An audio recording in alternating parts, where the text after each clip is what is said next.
Listen, first of all, top of the morning to you. This is Better Moody, and you're listening to The Way Forward. Now, tell me why someone needs to come up to me in my face and tell me, like, the most wonderful compliment, like, right off the bat, making my day and the sun shine just a little bit brighter. So I'm leaving the daycare center, and someone's like, you lose any more weight, you're going to blow away in the wind. And normally, like, if I was a stick, I would be offended. But I am so sick right now. And the fact that she said that just lifted my spirits. Never mind that I have not lost a drop of weight. I just love that whatever she saw looked like improvement. So that's a wonderful way to start my day. I have been out of the loop in a sense because I've been focused on my daughter and working to get her the surgical procedure called vertebral body tethering. So, not many know, but if you've encountered or possibly have had scoliosis, encountered anyone who's had it previously, you may have run across some solutions to those who have curves that are above, 40-degree threshold. And that is the case for my daughter. The first doctor, the one she's been going to since she was 8, recommended fusion. And I didn't know any better. So, I lost about 2 weeks in the fight because I was just preparing for fusion. And it occurred to me, something hit me. Someone mentioned the vertebral body tethering. It's been out for like 17 years. Why is that not the standard of care across the board? It is getting approved by multiple agencies and insurance companies, but just not all have caught up. So the war that I'm waging right now, which I have team members on my side to assist, thank you to the communities that are in support of those who have scoliosis and vertebral body tethering procedures that have been completed in the past. They're sharing their histories, they're sharing their stories, and I feel highly confident that I'm going to be able to get this little girl the best available option out there. What's the point of having insurance if when you actually need it, you can't use it? What is it covering? Deductibles, understood.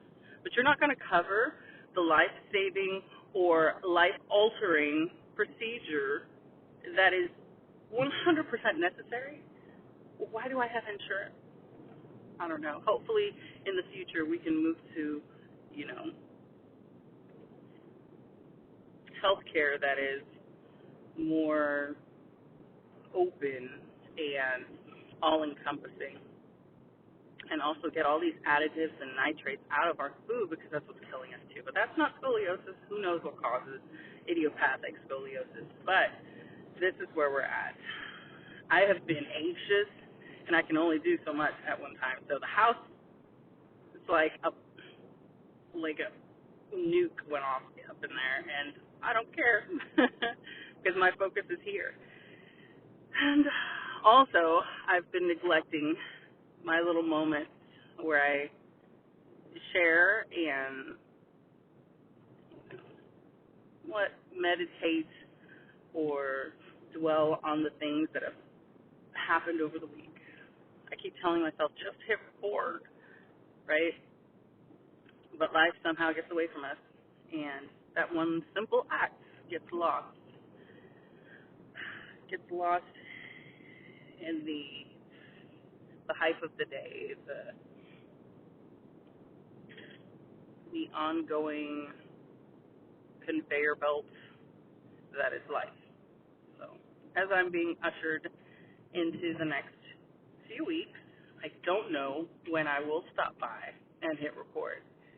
But I know this. I have a beautiful 10-year-old girl who needs me right now. And I'm doing my best. I am not the individual who lures crowds and, gatherings of people who come to hear my stories. And at least not my kids. My kids are not impressed. And so my goal is to rope this girl in to help her to understand her condition completely, the lengths that people are going through to assist her, because she's getting support from all over the United States right now, and it's impressive. Friends and family, everyone who's rooting for her, and and your thoughts, your prayers, they matter. So she's supposed to, her surgical date is June 15th. I don't know if we're going to stick to it, if it's going to be a couple days after, but I feel really confident that we can get this insurance denial properly appealed and approved, and that whole circus of a good time is going to start June 1st. So we're going to send out the appeal and do a whole host of follow-up, contacting the individuals who have the decision-making power in her case. It's a little intimidating. But what's a little bit more intimidating is that appeal. That appeal is 66 pages long. And what I've come to learn is that, a 2 or 3 page little response, an emotional appeal saying, why I think my daughter needs this surgery is not sufficient. This appeal now encompasses, I want to say, all the precedent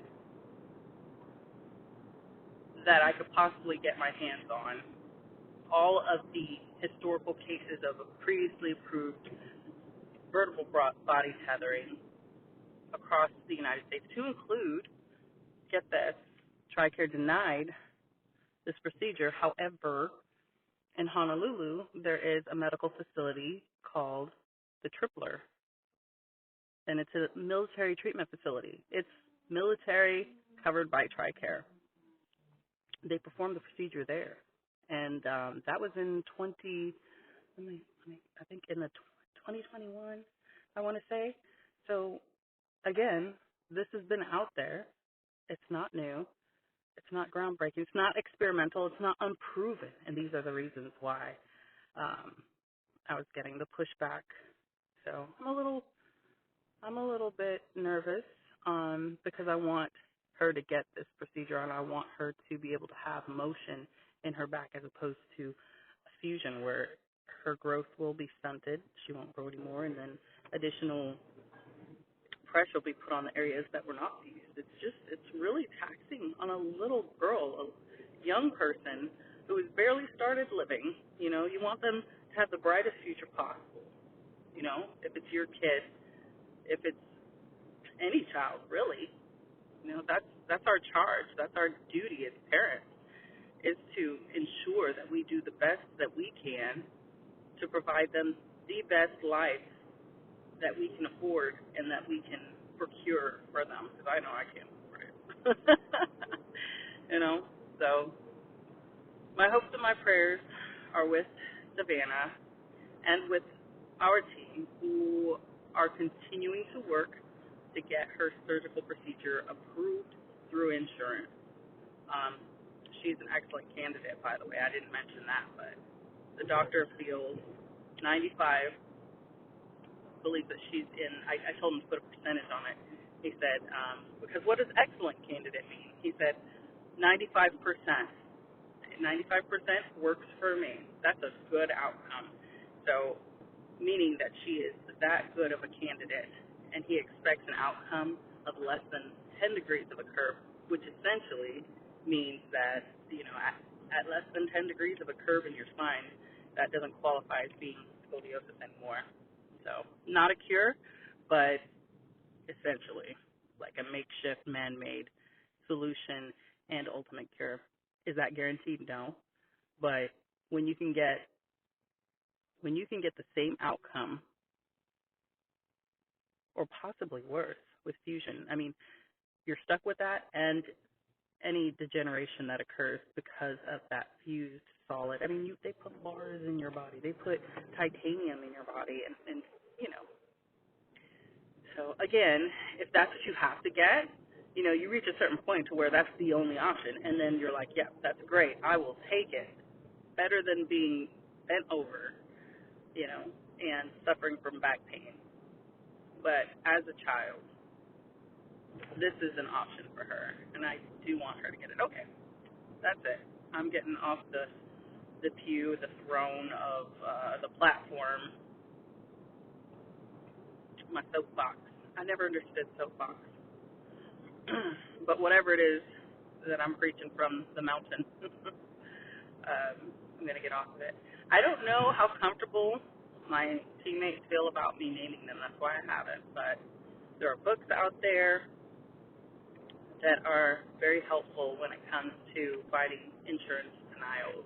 And so I'll probably share those with you guys and the outcome from this appeal as well. So that's kind of scintillating. That's interesting. Can't wait to see how this goes. So, all right. I mean, I got to work, so I'm on my way to work. Gonna do that. I wish you all the best. Enjoy your commute. And when we all work together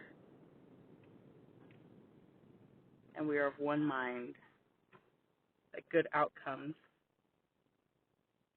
are the only option. So that's what I'm banking on.